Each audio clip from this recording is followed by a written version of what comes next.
लोकसभा निवडणुकींचा अखेरचा टप्पा महाराष्ट्रामध्ये 20 मे रोजी पार पडणार आहे। यामध्ये भिवंडीचा समावेश देखील आहे आणि भिवंडी येथे तिरंगी लढत होणार असून महायुतीतर्फे कपिल पाटील, महाविकास आघाडीतर्फे बाळ्या मामा आणि अपेक्ष उमेदवार म्हणजेच निलेश सांबरे हे उभे आहेत। या तिरंगी लढाईमध्ये निलेश सांबरे यांचा जोरदार प्रचार गेले 10 ते 15 दिवस सुरू होता, तर अखेर त्यांच्या प्रचाराचा समारोप झालाय। यावेळेस प्रमुख उपस्थिती लावली होती प्रकाश आंबेडकर यांनी।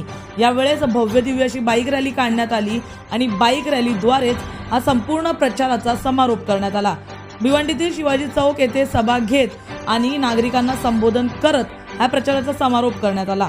प्रकाश आंबेडकर यांच्या वंचित बहुजन आघाडीने निलेश सांबरे यांना पाठिंबा दिलेला आहे आणि यामुळेच त्यांच्या समारोपाच्या दिवशी प्रकाश आंबेडकर हे उपस्थित होते। याचबरोबर या संपूर्ण कार्यक्रमामध्ये प्रकाश आंबेडकर यांनी कशा प्रकारे मोदी हे देशासाठी घातक असतील याबाबत संबोधलेलं आहे। पाहूया या संपूर्ण शोभायात्रेची एक झलक। याचबरोबर पाहूया निलेश सांबरे यावेळेस काय म्हणाले।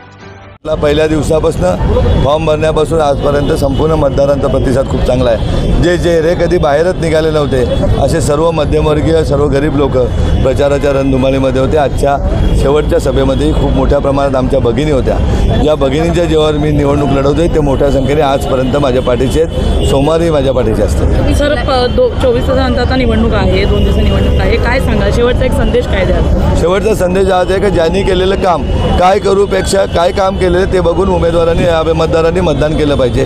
कारण गेल्या 76 वर्षामध्ये गरिबी घालवण्याचं काम प्रत्येक आश्वासन निवडणुकीला दिलं जातं आहे, परंतु तसं होतं आहे का? बेरोजगारी संपवण्याचं काम केलं जाते, परंतु होतं आहे का? आरोग्य व्यवस्था, शिक्षण व्यवस्था उभ्या करण्याचं काम केलं जातं आहे, परंतु तसं होतं आहे का? तर आपण गेल्या 15 वर्षामध्ये जे काम केलं आहे, 8 CBSE स्कूल ज्याच्यामध्ये 20,000 विद्यार्थी शिकतात, एक भव्य दिव्य रुग्णालय का अगदी लिलावतीप्रमाणे ऑपरेशन थिएटर आहे। एवढंच नाही, संपूर्ण कोकणभर 45 अभ्यासिका स्पर्धा परीक्षेच्या 8,000 तरुणांना नोकऱ्या दिलेल्या आहेत, अगदी पोलीस कॉन्स्टेबलपासून UPSC पर्यंत। या सगळ्या गोष्टीचा उहापोह घेतला पाहिजे। प्रत्येक शाळेमध्ये वया जाते, प्रत्येक शेतकऱ्यापर्यंत जिजाऊ पोहोचलेले, प्रत्येक गावात, प्रत्येक नगरामध्ये मेडिकल कॅम्प घेऊन तिथून माणसाला वाचवलं जातं। अशा प्रकारची व्यवस्था केलेली आहे। तर नक्कीच सांगतोय का मतदार सुज्ञ आहे, त्याला माहिती आहे लोकांच्या भूलथापांना राजकीय पक्षाला बळी न पडता माझ्या पाठीमागे ठाम असते।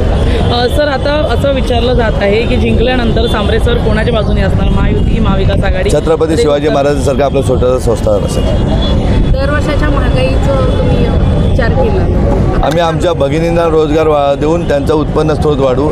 महागाई शासनाला काय वाढवायची ते वाढू दे, लाखो रुपये भगिनी कमावतील अशी व्यवस्था तयार करू।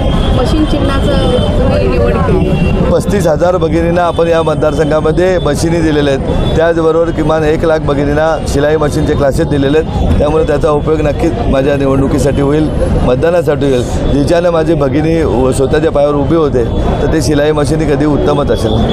धन्यवाद।